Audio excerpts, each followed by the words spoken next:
They called her the family embarrassment, not behind her back, to her face, at the dinner table, in front of the children, in front of the cousins she hadn't seen in 3 years, in front of her father's oldest friends who had known her since she was 7 years old and said nothing. Just looked at their plates. Her name was Diana Cole, 58 years old, gray coat she'd had for a decade, hair she didn't fuss over, hands that had built something so quietly and so completely that the people in that room, the people who shared her blood and her name and her history, had absolutely no idea it existed. She had driven 4 hours to be there, same as every gathering for 30 years. She always came. They never noticed.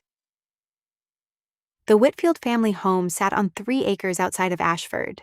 Their father, Edward Cole, 79 years old, a man who had loved deeply and communicated it poorly, and left behind a room full of people still arguing about what he had meant, had passed 6 weeks earlier, quietly, in his sleep, the way good men sometimes go. The inheritance reading had been arranged by Richard, Diana's older brother, 62 years old, the one who had managed the estate for the last decade, the one who wore their father's authority like a jacket that didn't quite fit, but that he had no intention of returning. Richard's wife Sandra sat beside him at the head of the table. Sandra had been in this family for 27 years, and had spent most of them deciding which members of it were worth her attention. Diana had never made that list. The family lawyer, a quiet man named Mr. Ellis, sat at the far end of the table with a folder in front of him, and the expression of someone who had done this many times and knew exactly how these rooms could turn. Diana sat in the middle of the table, same place she had always sat. Not at the head, not at the sides where the important conversations happened. The middle, where you could see everything and be seen by no one. Richard poured himself water without offering it to anyone else, and looked at Diana across the table with that specific look she had been receiving from him for 5 decades. The look that said, "You are here because we could not reasonably exclude you, not because you belong." Diana. He said her name the way you say the name of a weather condition, something that arrives uninvited and that you wait out. "You drove all this way?" "I did," she said. Sandra leaned toward the woman beside her. Richard's daughter, 29 years old, already learning the architecture of this family's cruelties, and said something at a volume carefully calibrated to be heard by Diana, and deniable to everyone else. The daughter laughed. I looked at my water glass, thought about a Tuesday morning 31 years ago, when I had sat in a different room with a piece of paper in front of me, and made a decision that everyone in this family would have told me was wrong if I had been foolish enough to ask them. I hadn't asked them. I never asked them anything. That was the only reason any of it had worked. Mr. Ellis opened his folder. Before he could speak, Richard placed both hands flat on the table, the gesture of a man calling a meeting to order in a room where nobody appointed him chair. "Before we begin," he said, "I think it's worth acknowledging that Dad's wishes as I understood them personally were fairly straightforward. The estate, the house, the accounts." He looked around the table. His eyes passed over Diana the way they always had, without landing. "I've been managing all of it for 10 years. I know what he wanted. I think we can make this relatively simple." Mr. Ellis waited with the patience of a man who had been in rooms like this before. Sandra straightened in her chair. "Richard has given an enormous amount of himself to keeping this family together." She said it to the table, but she looked at Diana. "Some of us more than others." The cousin across from Diana, a man named Paul who had always been kind in private and silent in public, looked at his hands. I looked at Sandra. I had been looking at Sandra for 27 years. I had watched her take credit for rooms she hadn't decorated, and meals she hadn't cooked, and relationships she hadn't built.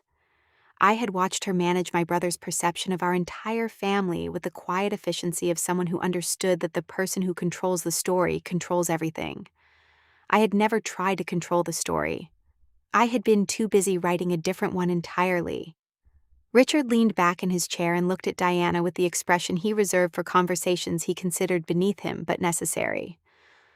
"Diana, I'll be honest with you because I think you deserve honesty. He said this the way people say things they have decided sound generous. Dad loved you, in his way. But you were never. He paused, chose his word with visible deliberation. Practical. You moved away. You did your little. Another pause, another choice. Projects. You were never really part of the day-to-day. He spread his hands on the table, the gesture of a reasonable man. I'm not saying that as a criticism. I'm just managing expectations. Sandra nodded. The daughter nodded. Paul looked at his hands. I felt the room the way I had felt every room in this family for 58 years, like weather, something to move through, not something to be stopped by. Because the thing about being underestimated by the same people for 5 decades is that at some point it stops feeling like an insult. It starts feeling like cover. Mr. Ellis cleared his throat. Richard looked at him, slightly irritated, the look of a man whose speech has been interrupted. If I may, Mr. Ellis said. He did not wait for permission. He opened the folder. Edward Cole's estate is more complex than previously indicated. Over the last 11 years, Mr. Cole made a series of transfers and adjustments to his holdings based on counsel I provided and decisions he made independently. He looked at his papers. The primary residence and its contents are left equally to all children. The investment accounts are distributed per the schedule attached. Richard nodded slowly, the nod of a man receiving what he expected.